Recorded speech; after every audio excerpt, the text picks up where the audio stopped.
A group of Indiana veterans is educating people about medical cannabis in hopes of getting a hearing in the state legislature next session. And donors have raised about $10,000 to help get this message out. Every 30 minutes a veteran dies, not from a bullet or an IED, from an overdose. Jeff Staker was almost a number in that statistic after suffering from chronic back pain developed while serving in the Marine Corps. I went to my VA doctor. He said that I think we had enough of the oxycodone. You're taking too much to get the same pain relief that you needed.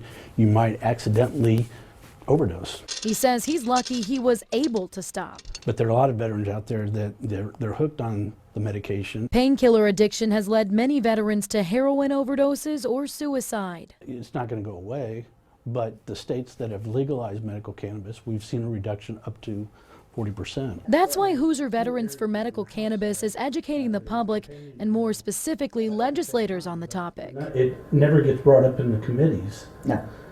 And that's what we need to do. Democratic State Representative Sheila Klinker says Staker is going to have a tough time in such a conservative state. We probably will be, to be honest with you, probably the last state to look at this issue and pass it. She says lawmakers will have to have research data from other states to make sure that this hasn't caused problems elsewhere.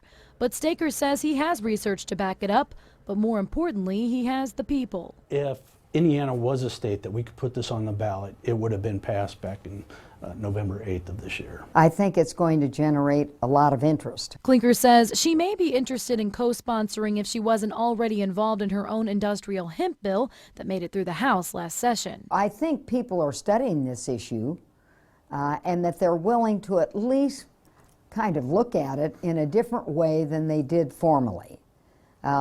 Which was just legalizing marijuana, period.